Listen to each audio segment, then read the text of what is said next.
Have you ever noticed how big a part in our life comparison plays? Comparing in good ways, like if you're doing flat pack furniture, stopping at some point to look at what you've built and the picture of what you're supposed to be building and seeing what needs to be adjusting, seeing what needs to be put right, or just ploughing on because you're doing a great job. Comparison like that can be a really good thing. Or comparison that's a little bit darker, a little bit more destructive. When we compare ourselves to the best version of others and we feel low, we feel disappointed, we feel crushed. In so many ways, in so many areas of our lives, comparison is a really big deal, and it can do one of two things. It can point us in the right direction and be a positive thing, or it can crush us and lead us nowhere. Today we're going to be looking at Psalm 33, a psalm that helps us to compare God, the great God of this universe, and us. Simple, sad, lowly human beings. And there's a chance as we make that comparison that we would be crushed, that we would be destroyed, that we would just put our heads in our hands and weep. I hope this morning, as we compare the Almighty with all of mankind, actually we'll be encouraged and we'll be pointed in the right direction.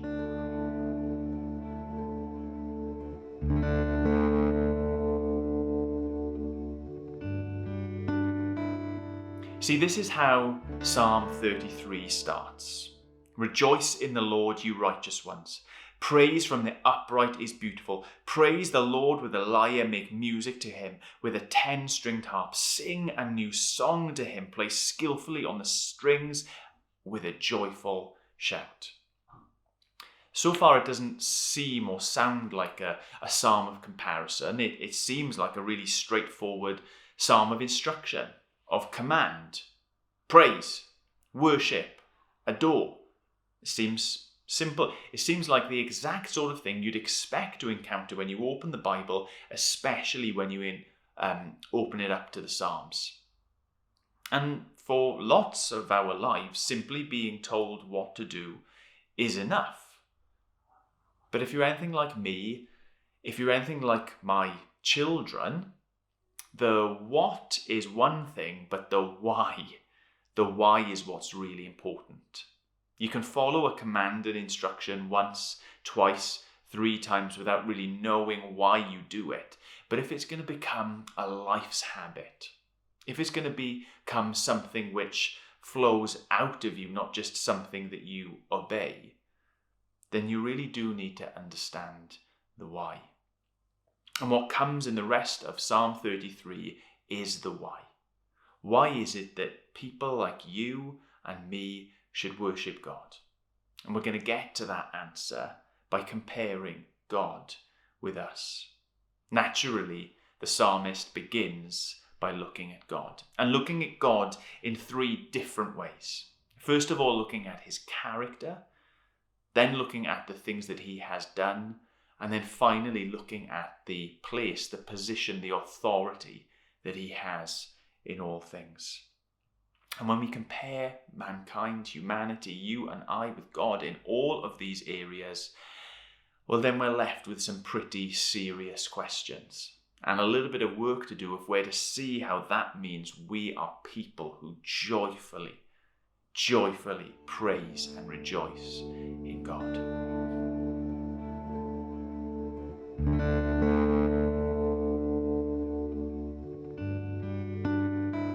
So let's start where the psalmist starts then in this comparison, in introducing us to God, in answering that question why we should worship, why we should adore, why we should praise.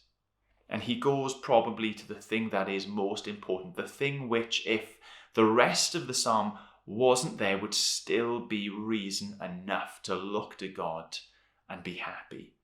His character, who he is in and of himself, like we might understand it, his personality traits. The word of the Lord is right. and all his work is trustworthy. He loves righteousness and justice. The earth is full of the Lord's unfailing love. We're introduced to a God who is true. We're introduced to a God who is trustworthy. We are introduced to a God who is just and who loves. Now, I love making observations, vast, sweeping observations about humanity in general. And one of the things that we do is follow fashions, follow fads. Something is popular one day and then it's discarded the next. And that's not simply in terms of clothes, but in things which we value, things which we esteem in our society. But there are some qualities which outlast fashions and fads, aren't there? There are some characteristics and attributes that no matter how society has changed, they've remained the same. Those are the sorts of qualities we see in God. It's never been unfashionable to be loving. It's never been undesirable to be just. It's never been, and it never will be, a bad thing to speak truth. It's not surprising, really, is it, that the things which we unchangingly desire in the people we interact with are the things that are true about the eternal and unchanging God. You know, when you write an obituary for someone, it's to go in the newspaper. Generally speaking, it's three things, the same three things that are written in this psalm that people will pick up on.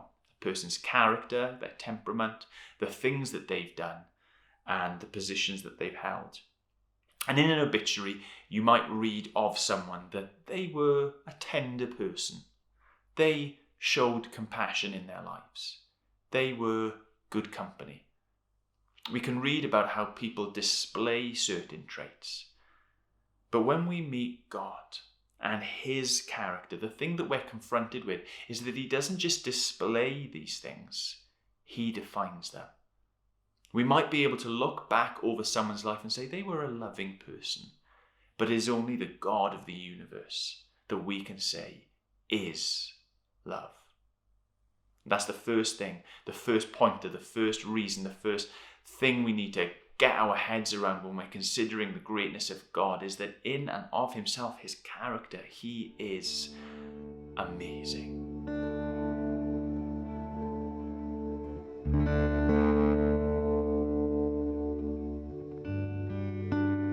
But it goes on.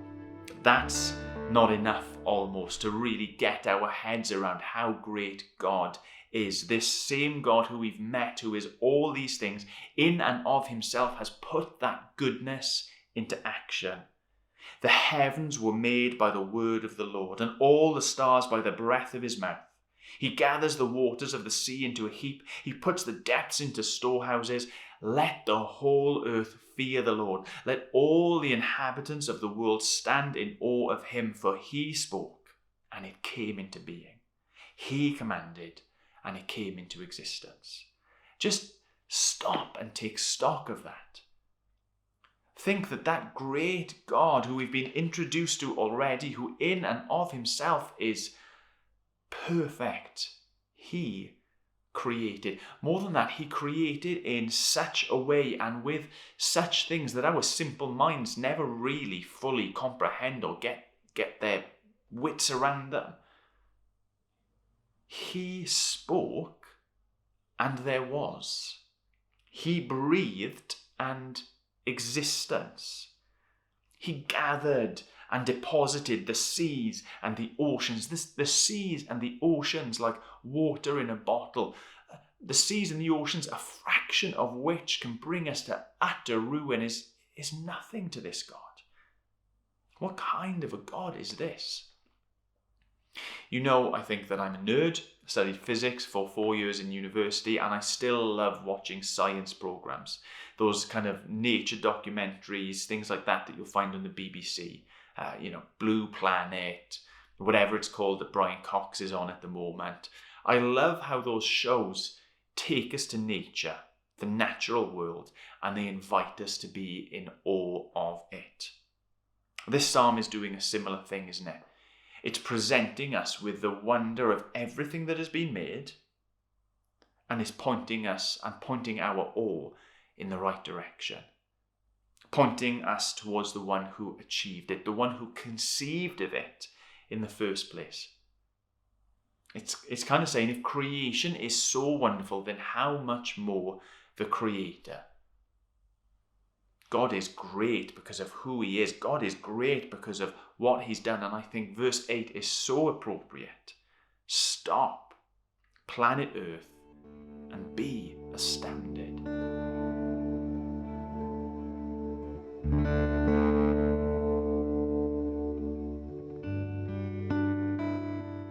But as if that is not enough, there is one final stop on the tour of God's greatness.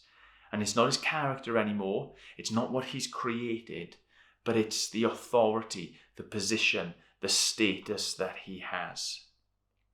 Verse 10, the Lord frustrates the counsels of the nations. He thwarts the plans of the people. The counsel of the Lord stands forever, the plans of his heart from generation to generation. Happy is the nation whose God is the Lord, the people he has chosen as his own possession. For the Lord looks down from heaven. He observes everyone. He gazes on the inhabitants of all the earth from his dwelling place, and he forms the hearts of them all, and he considers all of their work. Oh, it's good. It is good if God is your God, because he sits in heaven. He is enthroned on high, looking down on the affairs of man. From his seat of authority and power and status, he's the one who rules over the whole earth. Think back to that idea of the ideal obituary, where we learn about someone's character, where we learn about someone's achievements. What really is the cherry on the cake? What really is the icing on the cake, the cherry on the sundae? Isn't a massive part of how we understand and perceive someone's importance in their life by the position that they've held. One of my favourite examples is John Stott. If you don't know John Stott, he's worth looking into. He's worth reading up on and reading himself, because he was a very popular and influential figure in 20th century Christianity. In his obituary, there were lots of comments about his character, his kindness, his gentleness, his tenderness, and so on. There were lots of comments about the things that he'd written. He contributed an awful lot of books and the projects that he'd spearheaded. But there's one line in his obituary that really catches my eye. It says that for nearly 50 years, John Stott had the privilege of serving as chaplain to the Queen. Now, I'm not here to discuss whether the Queen is a good thing, whether we like the monarchy or not. But just that line, I think, makes his obituary far grander. And it makes it a far grander of a description of the man who was. When you understand someone's position, we understand how important and influential someone truly was. And that position cannot get any higher than the position held by God. It's comical almost here, and it's a device utilised elsewhere in Scripture to describe God as high and up and stooping down, bending over, condescending just to catch a glimpse. It's supposed to show us how high and above he is. This larger than life, this lofty image of him. The whole point is to help us to see that God is in charge, that God is over and above everyone. And so we get to this point in the psalm and we've been told to praise God. We've probably responded with the question of why would we do that? And we've been told threefold: because of who he is, because of what he has done, and because of where he sits.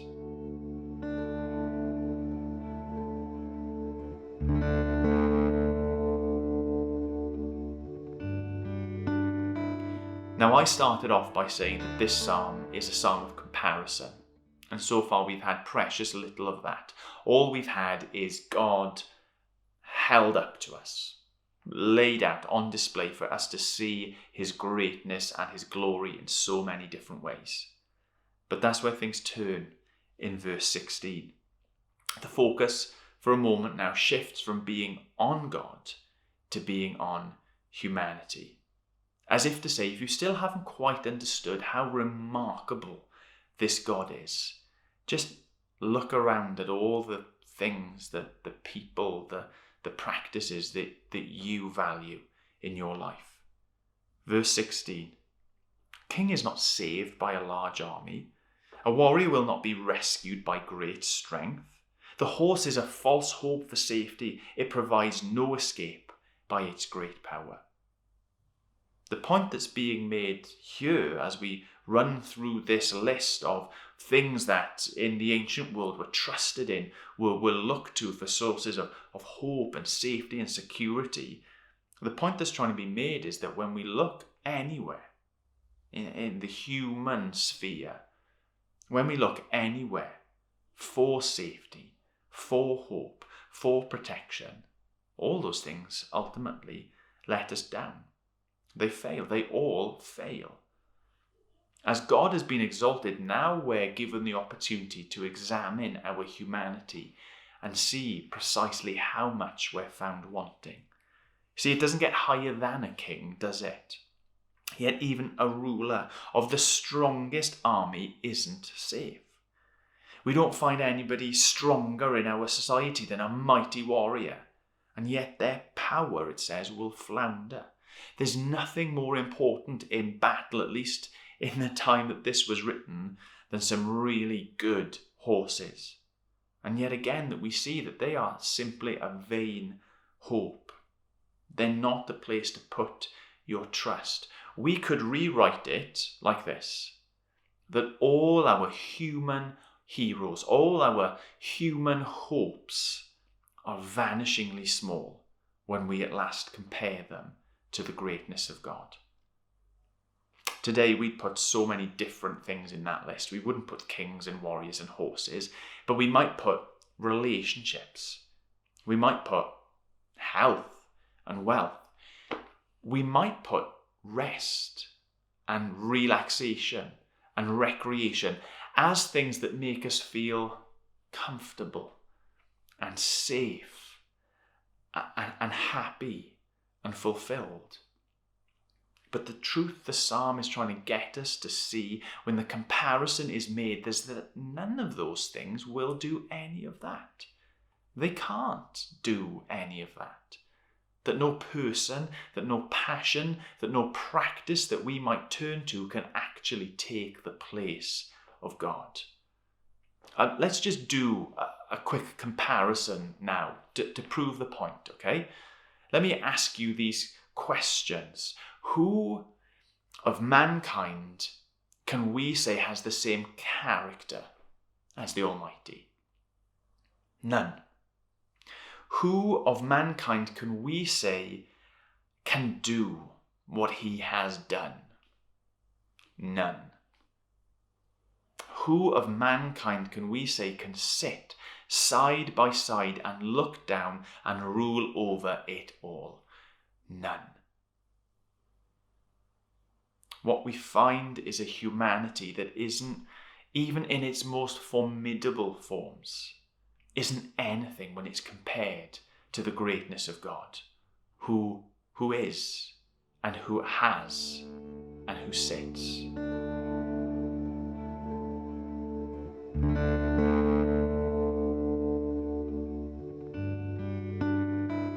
So is this comparison any good for us?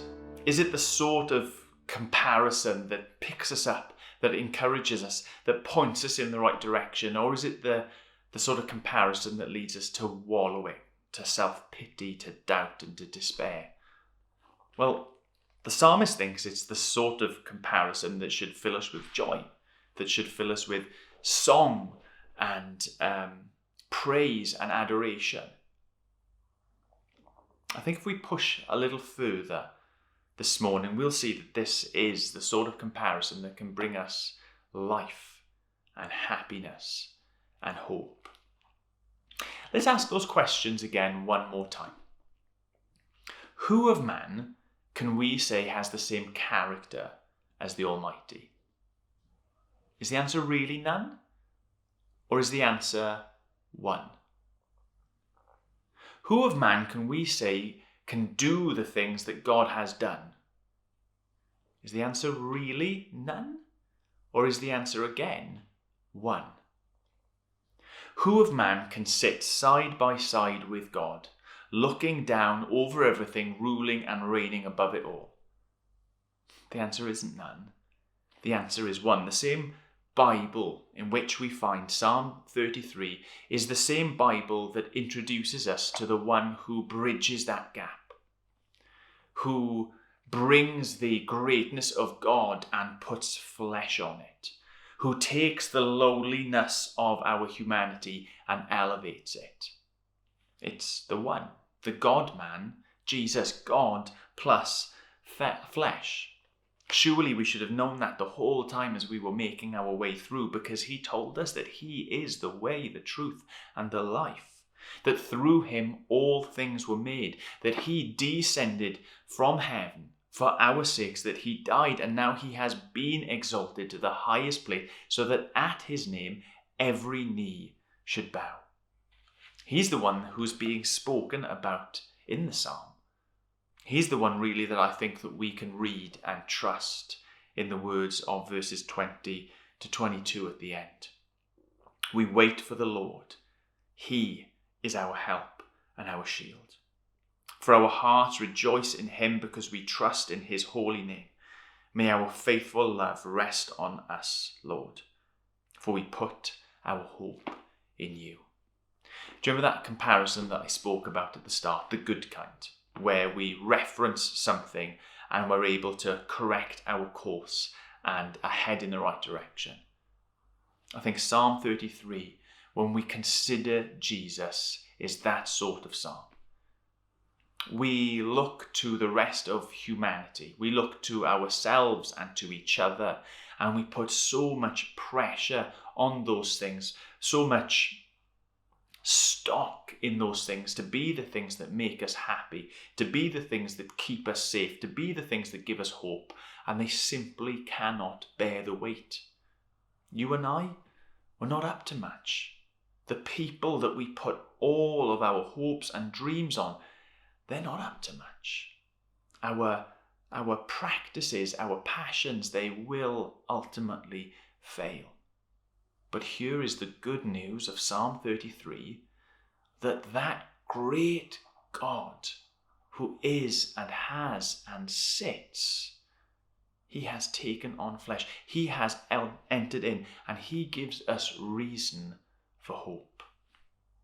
And so as we finish now, having made that comparison, having seen how wonderful God is, and having considered quickly how comparatively nothing humanity is, I want to encourage you, along with the psalmist, I want to encourage you to put your hope, to put your trust, to lay your life in the hands of the right one, the right man who is God, to look to turn to see Jesus.